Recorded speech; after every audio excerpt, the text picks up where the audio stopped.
Boa noite a todos. Agradeço profundamente a oportunidade de estar aqui com vocês. Realmente venho aqui no Consolador desde pequenininha. Sou ajudada desde pequenininha aqui no Centro Espírita Consolador até hoje, graças a Deus. E agradeço a oportunidade de alguma forma retribuir com algumas reflexões que a gente possa fazer hoje no dia, na noite de hoje, todos aqui.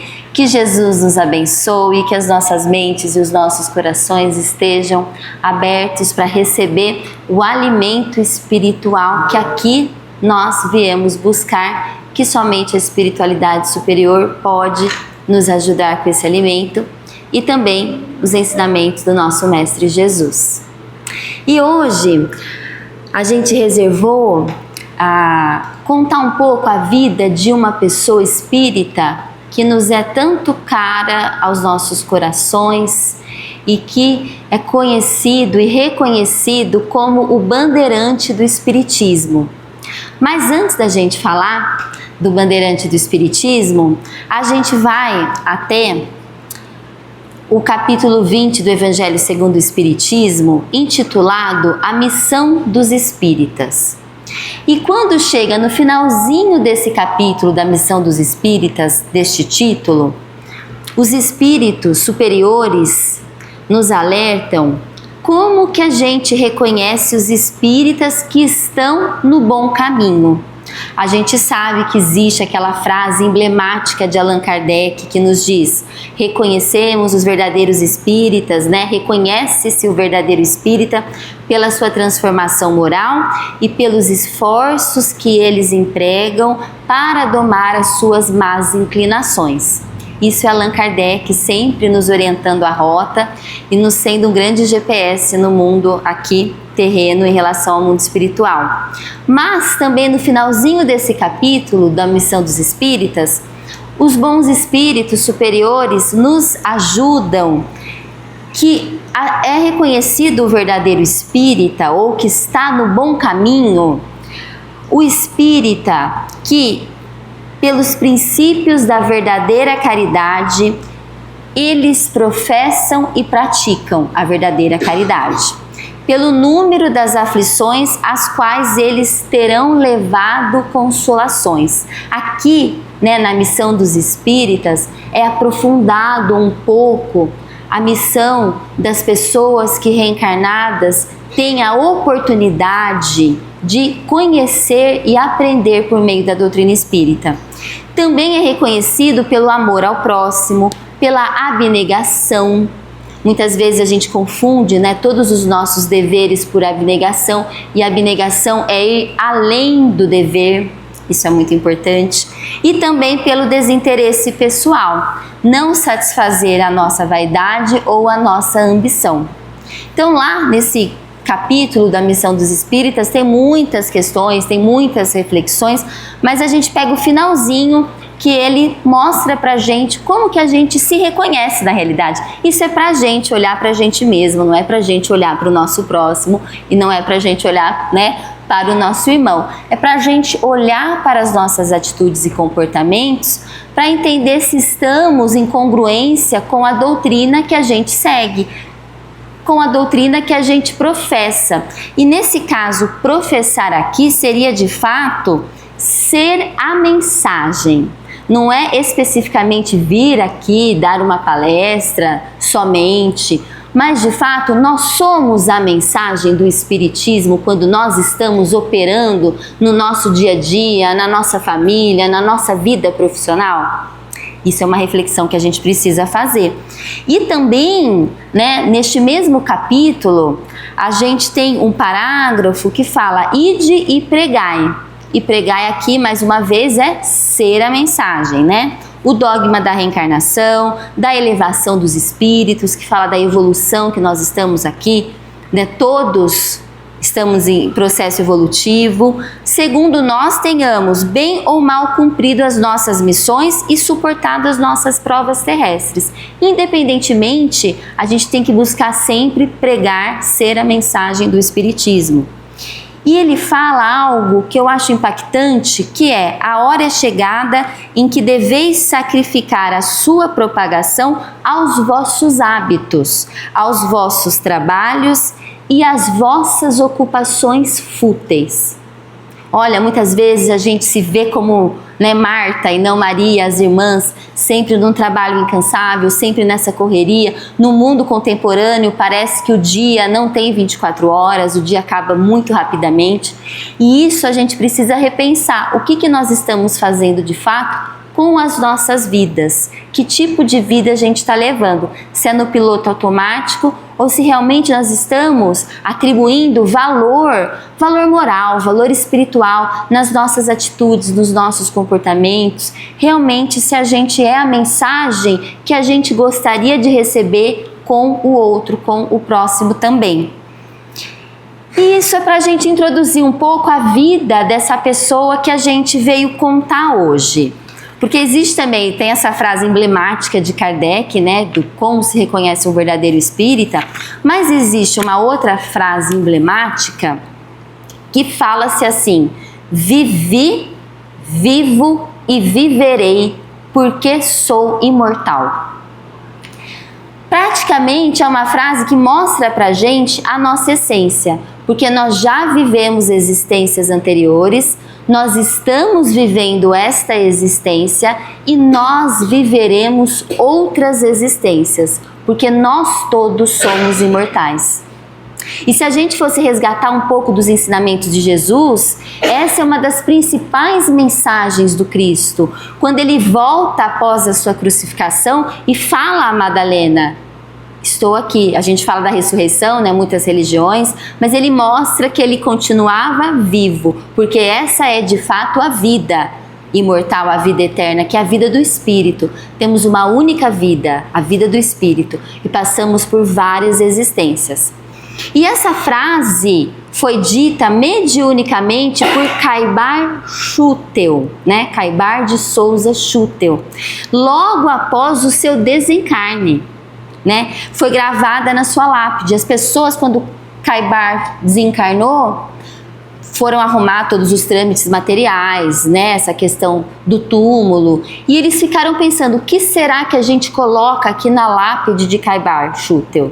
E aí Caibar, ele mediunicamente, ele se apresenta por meio de um médium psicofonicamente, e fala que era para colocar essa frase: vivi, vivo e viverei, porque sou imortal. E ele traz a certeza da imortalidade da alma, e claro, a grande lucidez deste espírito de escola que foi Caibar de Souza Schutel. Então a gente tem um grande exemplo de um bandeirante do espiritismo que chegou antes de Chico Xavier, né? Caibar, ele morreu com 69 anos, ele nasceu dia 22 de setembro de 1868, nós estamos no mês de setembro, pertinho do aniversário de nascimento de Caibar, por isso que a gente faz essa homenagem a ele, que foi um grande divulgador da doutrina. E ele foi um grande... como que ele chegou até o espiritismo, né? Caibar, ele nasceu no Rio de Janeiro. Ele é conhecido como, né, o bandeirante do espiritismo, respeitado por todos aqui da nossa região. A maioria das pessoas conhece, né, a história de Caibar. E ele ficou órfão muito cedo. Ele perdeu o pai com 9 aninhos e no mesmo ano ele perdeu a sua mãe. Quando ela teve o irmãozinho dele, o Antero morreu também aos 4 anos. Caibar foi uma criança órfã, mas foi criado pelo seu avô, que era o Dr. Henrique Schutel, que tinha muitas posses. Caibar estudou num colégio extremamente respeitado, um dos principais colégios do país na época, o Colégio Pedro II do Rio de Janeiro. E ele tinha uma vida normal, era extremamente católico, ele foi criado dentro desse colégio, dentro da religião católica, então ele era católico fervoroso, né, muito ligado à religiosidade já pequeno e na juventude, mas teve uma juventude que a gente pode relacionar até Francisco de Assis, de muita boemia, gostava de sair, gostava de carnaval, gostava de música, um espírito extremamente sensível. E eu faço um parêntese aqui, porque o Zé Henrique Martiniano e a Márcia Tamia vão lançar um documentário sobre Caibar Schutel. Aqui em Araraquara não vai ser neste sábado, vai ser no próximo sábado, acredito que dia 27 de setembro, lá no Cine Teatro Lupo. Mostra toda a história de Caibar Schutel. Eu não sou biógrafa de Caibar, não fiz documentário, mas aprendo com os biógrafos e com o documentário também. Tá muito legal, muito interessante. Eu acho que vale a pena todo mundo ir até o teatro também, prestigiar esse tipo de obra da nossa doutrina, dos nossos aqui de Araraquara, que traz, né, um documentário profundo, com vários relatos interessantes sobre Caibar Schutel em Araraquara, em Matão. Ele viveu aqui, na nossa cidade e também na cidade de Matão. E Caibar, ele tinha uma vida comum, gostava de trabalhar, ele já no colégio, né, Dom Pedro II, ele foi até quase o último ano, saiu no finalzinho de completar os estudos, porque ele decidiu ir trabalhar. Trabalhou na primeira farmácia que chamava Casa Granado. Essa marca Granado, daqueles shampoos, sabonetes que a gente gosta, que é uma marca super bem colocada hoje no mercado. Já tinha, né, uma farmácia chamada Casa Granado. Foi o primeiro emprego dele numa farmácia, porque ele foi farmacêutico a vida toda. E aí ele pegou tuberculose. Né? Nesse meio tempo, o médico chegou até ele e falou: olha, se você não se mudar do Rio de Janeiro, você já pode comprar o seu caixão. E ele levou isso muito a sério. Decidiu sair do Rio de Janeiro, tomou um trem, foi até São Paulo.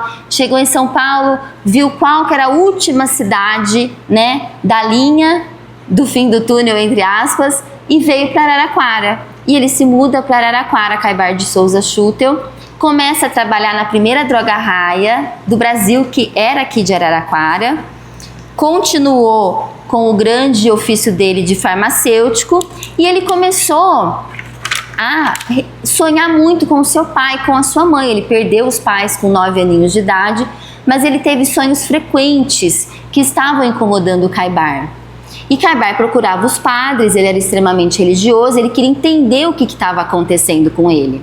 Foi até que ele descobriu, por meio de uma entrega da revista Reformador, que é uma revista espírita que existe até hoje.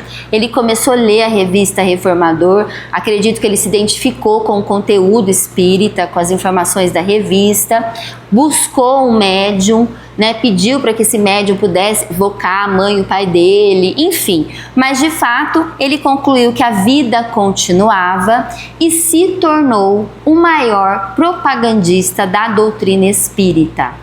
Né? O grande divulgador do espiritismo da nossa época.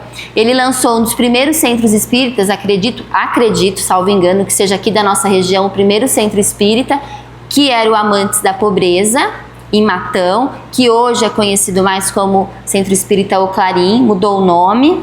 Lançou, no mesmo ano que ele lançou o Centro Espírita Amantes da Pobreza, ele também lançou o Jornal Espírita O Clarim, que nós temos o jornal aqui toda semana, todo mês, com títulos diferentes à venda. O trabalho de Caibar Schutel continua ininterrupto. Temos, né, o Clarim, depois de 20 anos, ele lança a Revista Internacional de Espiritismo, que é a RI, que também, até aqui no centro também tem a RI. Então, assim, Caibar foi um grande divulgador da doutrina espírita, mas ele só não divulgava a doutrina, ele vivia em essência o que era o espiritismo. Um espírito que de fato tinha consciência de que a morte não existe. Um espírito que de fato tinha consciência que era imortal. E ele não era médium, né? Ele também tinha algumas médios, ele também teve livros, ele também teve programa na Rádio Cultura aqui de Araraquara, em sua época. Então ele tinha uma necessidade do quê? Vamos fazer uma analogia. Ele era um farmacêutico, né? A gente sabe que esse perfil de médico farmacêutico é um perfil cuidador. Ele olhava, ele cuidava das pessoas. Ele era reconhecido como o pai dos pobres, sempre ajudando, sempre por meio de... Tem várias histórias no documentário interessantes que mostram que ele fazia caridade de uma maneira tão sutil, né? Ele fazia caridade como se ele estivesse precisando daquela questão, daquele produto. Não, estou precisando, vou te ajudar. Ele ajudava as pessoas como se ele fosse o necessitado, para que não ofendesse naquele momento ou humilhasse aquela pessoa que naquele caso estava precisando de ajuda. Então ele era conhecido como o pai dos pobres. Ele visitava os presos nas cadeias públicas de Matão. Ele dava palestra em cadeia pública, né? Caibar ia até os cemitérios em época de finados, em época de quando tinha alguma comoção, uma morte, né, na cidade. Ele distribuía os jornais, ele distribuía as revistas no cemitério. Para quê, gente? Qual que era a ânsia de Caibar Schutel? Por que ele se preocupava em distribuir, né, os jornais, a revista? Ele tinha essa necessidade, esse amor ao próximo da divulgação da doutrina espírita. Porque ele sabia, como um grande farmacêutico, que ele tinha o principal remédio em suas mãos. Para as principais dores que muitas vezes remédio nenhum consegue, né, nos ajudar no vazio existencial, nas grandes questões filosóficas e existenciais da vida, o temor da morte, o temor de doenças. Ele sabia que ele tinha o principal remédio, que era o Espiritismo, que é o Espiritismo, que é a doutrina espírita. Sabe quando a gente toma um remédio e aquele remédio faz tão bem para a nossa vida, né? Sabe quando a gente fala, tirou com a mão esse remédio? Aí você começa a falar para todo mundo, gente, toma esse remédio, é maravilhoso. Se você tiver isso, esse remédio vai tirar com a mão. E eu acredito, isso é uma análise minha, que Caibar tinha essa percepção do tipo, meu Deus, o Espiritismo é um remédio, entre aspas, muito importante para as pessoas, né? As pessoas com medo, as pessoas se suicidando. A gente está no mês de setembro, setembro amarelo, né? E é o mês mundial, nacional de prevenção ao suicídio. Quantos espíritos decidem, né, pelo extermínio da vida, pelo autoextermínio da vida, e quando chega no mundo espiritual percebe que não morreram, percebem que estão vivos. Pela doutrina espírita a gente sabe que a maior desilusão, uma das maiores desilusões dos espíritos é se autoexterminar e chegar no mundo e falar, ué, não morri, e ainda estou nesse estado desequilibrado, ainda continuo com as mesmas questões, porque a morte não faz a gente virar santo, a gente continua vibrando e sendo o que a gente é, né? E a pessoa que se autoexterminou, infelizmente, chega num momento mais desequilibrado. Então a gente percebe que a doutrina espírita é um grande remédio para a alma de todos nós reencarnados. Não é para o espírita, a doutrina espírita é para todos os espíritos, e são todos nós somos espíritos, assim como Caibar deixava claro, né? E Caibar, gente, ele foi jornalista, fez as revistas, ele foi político, foi tido como o primeiro prefeito da cidade de Matão. Depois que ele saiu de Araraquara, ele foi para Matão. Então, assim, ele tinha grandes atividades, não teve burnout, pelo que a gente ficou sabendo pela biografia, porque a gente hoje, né, nessa correria, a gente não consegue se organizar muitas vezes. Então, a gente percebe que é um espírito que até hoje ele trabalha na nossa região em prol da divulgação do espiritismo. Eu estava vendo aqui com meu namorado no livro Voltei, e o espírito ali dizendo que reencontra Caibar animado, feliz, ainda atuante na divulgação do espiritismo aqui na nossa região, por meio do mundo espiritual. Então a gente percebe que a doutrina espírita, né, quando a gente vai lá no Evangelho segundo o Espiritismo, a gente volta para a codificação kardeciana, está lá, o Espiritismo é a nova ciência que vem revelar aos homens, por provas irrecusáveis, né, a existência e a natureza do mundo espiritual e as suas relações com o mundo corporal. Ele cumpre a lei cristã, por quê? Porque ele desenvolve, ele completa, ele explica. O Espiritismo expande o nosso pensamento, né? Ele abre novos horizontes. Por que ele abre novos horizontes? Porque quando a gente começa a entender que nós somos espíritos imortais, não tem idade para a gente aprender. Não tem idade para a gente recomeçar. Uma palavra importante do Espiritismo é a renovação. Todos os dias nós temos mais uma chance para começar, para fazer diferente, A gente tem vários espíritos amigos que relacionam com a natureza, né? O novo, o sol renasce todos os dias. Nós estamos todos os dias prontos, né? Para mais um momento, para mais uma forma de ver, de agir, de fazer diferente. E o Espiritismo tem um capítulo no Evangelho que também chama O Ponto de Vista, que está bem lá no comecinho do Evangelho segundo o Espiritismo, que está dentro do capítulo Meu Reino Não É Deste Mundo. Se o nosso reino, o reino de Jesus, não é deste mundo, de qual mundo é? Então nós não somos daqui, nós estamos fazendo uma passagem por esse mundo porque estamos no processo evolutivo. Então como que, imagine quando todo o globo, todo o planeta Terra entender que são espíritos. Como será que as diferenças hoje, que muitas vezes geopolítica, as pessoas se dividem por natureza de religião, de cor ainda, de raça, de opinião política, a gente vai olhar para o nosso próximo com certeza, entendendo que somos irmãos de fato, trabalhando a fraternidade de maneira verdadeira. Né? Isso é muito importante. E nesse capítulo Ponto de Vista, lá do Evangelho segundo o Espiritismo, fala que a vida futura, quando a gente pensa no futuro, quando a gente sabe que temos a imortalidade pela frente, ela nos dá mais base para suportar o que está acontecendo aqui.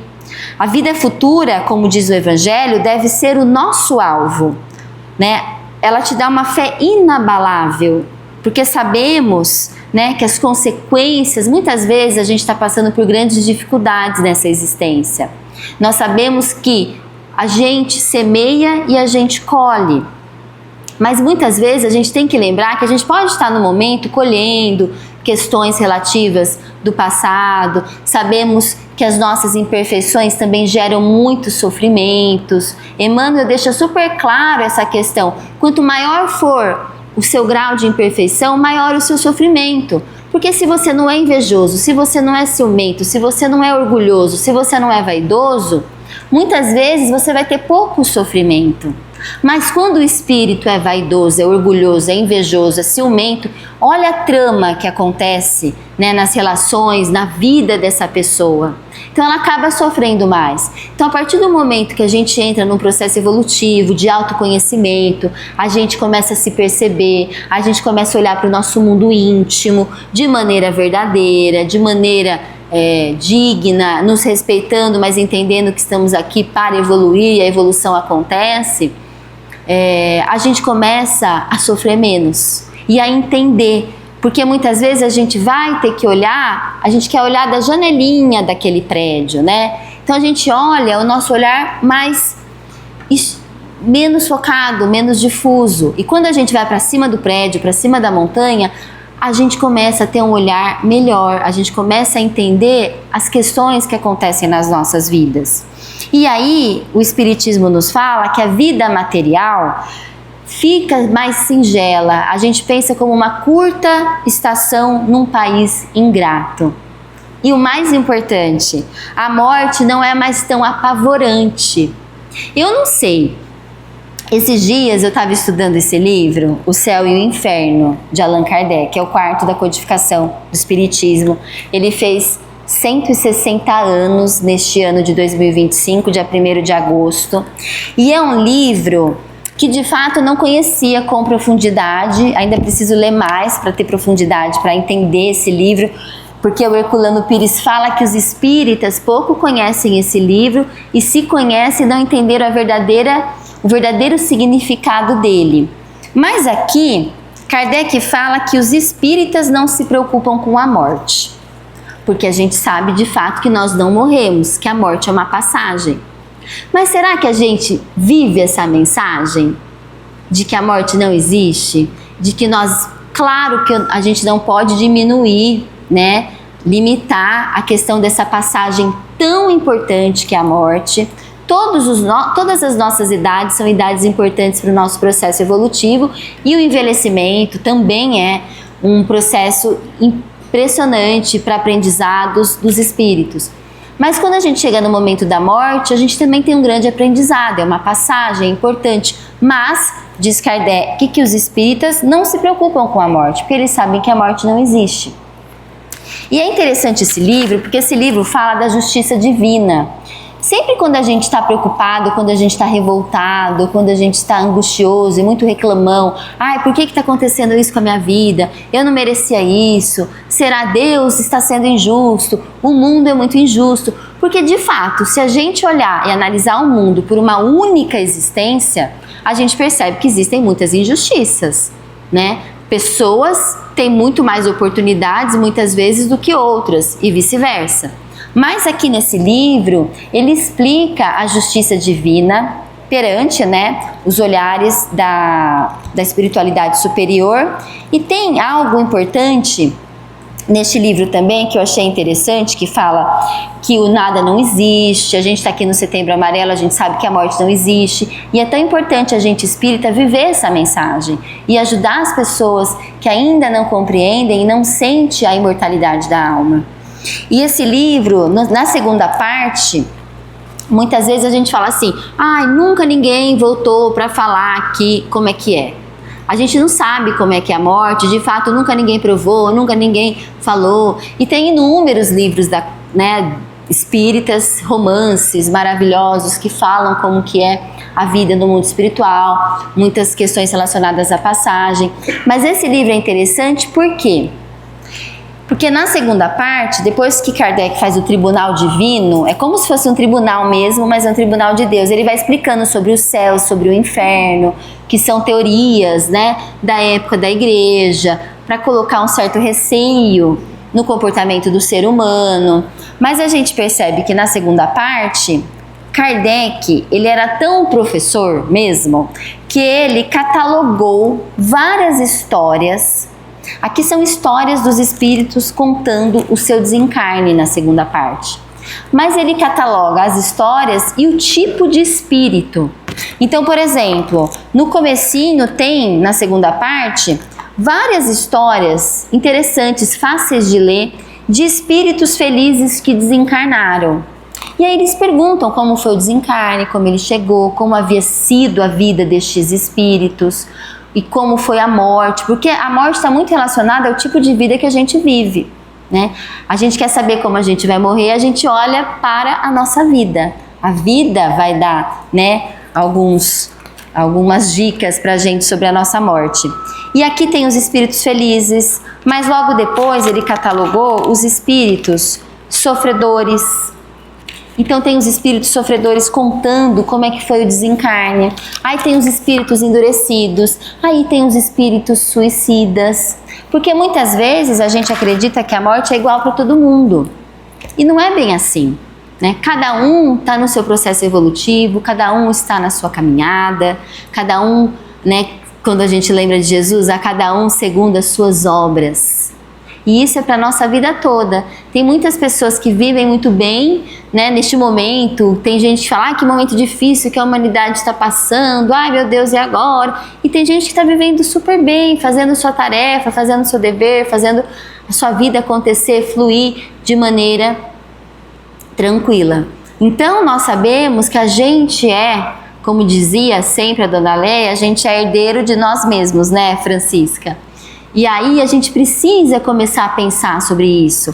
E quando Caibar Schutel fala vivi, vive, viverei, essa frase é tão forte, é tão impactante porque sou imortal, a gente precisa olhar pra gente, entender se a gente está vivendo como espírito, de fato, aqui no planeta Terra, como a gente deveria viver.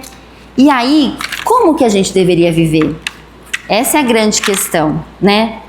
Se a gente é peregrino, se a gente está aqui de passagem, como que vive um espírito? Como que opera um espírito no mundo sem ser do mundo, né? Às vezes, quando a gente vai viajar, a gente faz a nossa mala. E a gente coloca na mala o que é essencial para a gente não ficar segurando um peso. Às vezes não, às vezes a gente leva o excesso mesmo do peso. Mas o ideal seria a gente não ter tanto peso assim na nossa mala. E quando a gente vai fazer a nossa mala, a gente precisa olhar e entender que já que eu estou de viagem, já que eu estou de passagem, o que é interessante colocar na minha mala? talvez a gente precisa tirar da nossa mala para que o jugo fique leve, né? Por que Jesus fala que com ele o fardo é leve? Porque não tem ressentimento. O ressentimento é algo que pesa muito a nossa mala. Nós que estamos aqui viajando, somos peregrinos, a gente precisa tirar o ressentimento da mala, tirar as mágoas da nossa mala, tirar também as grandes ilusões da nossa mala, né? Porque nós estamos aqui no deserto da vida e muitas vezes a vida nos atinge, como está lá, tem uma passagem no Evangelho que chama a paciência, e muitas vezes a dor vem do nada, né? São dores que muitas vezes a gente não consegue explicar. Dores internas mesmo, espirituais. Então a gente precisa começar a lidar com essas questões importantes. E aí Jesus sempre falou, comigo o fardo é leve, porque não tem ódio, porque não tem rancor, porque não tem ambição, porque não tem orgulho, porque não tem comparação, porque não tem vaidade, porque não tem vingança. O fardo de Jesus é muito leve, né? Não tem mesmo mágoas, ressentimentos, não tem grandes ilusões. E aí a gente precisa caminhar para esse tipo de mochilinha, trazendo na nossa mochila o que de fato nos preenche espiritualmente e nos faz crescer. A gente também não pode pesar a nossa mochila com apego. O apego também pesa muito. Nós nos apegamos às pessoas, a cargos, às cidades. Nós nos apegamos aos bens materiais, os mais comuns. Então a gente precisa aprender a desapegar. Então eu vou ser desapegada, eu vou sair, vou fazer o que eu quiser. Tchau, mundo, não olho mais para você. Desapegar não é desprezar. Não é desprezar as pessoas, não é desprezar o que a gente precisa fazer, não é desprezar o nosso mundo material. A gente só precisa dar mais valor às questões espirituais, ao desenvolvimento das nossas virtudes em relação à matéria. A matéria está aqui para ser utilizada, para ser instrumento e não para ser o fim, certo? Então a gente precisa alargar a nossa visão.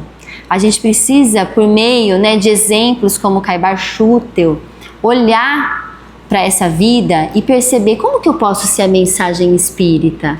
A gente vê, é até triste, porque a gente vê até espíritas justificando, eu sou espírita, na realidade eu sou espiritualista, tendo vergonha de falar que é espírita. E muitas vezes quando a gente ouve uma pessoa falar eu sou espírita, a gente até confia, então essa pessoa está querendo se desenvolver, está querendo se transformar, está no processo, não é? De desenvolvimento moral, espiritual. Eu acho que a gente devia sempre ter orgulho, né, da nossa filosofia, da nossa religião, da nossa ciência, porque o Espiritismo está aí para nos ajudar e também, como Caibar fazia, é um grande remédio para muitas pessoas. As pessoas, a gente não precisa ter um caráter proselitista, né? A gente não está aqui por quantidade, a gente não quer converter ninguém a nada, mas a gente pode agir como uma pessoa espírita e por meio do exemplo a gente pode mostrar o amor, a caridade, assim como as outras pessoas também.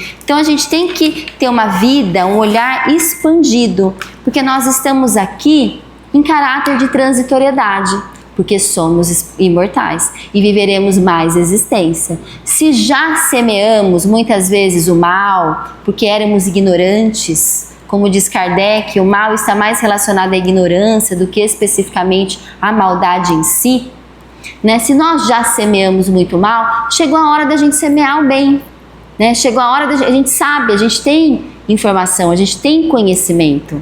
Então o que eu posso fazer agora por mim? Semear o bem, né? Para colher bons frutos sempre, porque é o que a gente quer colher, bons frutos, né?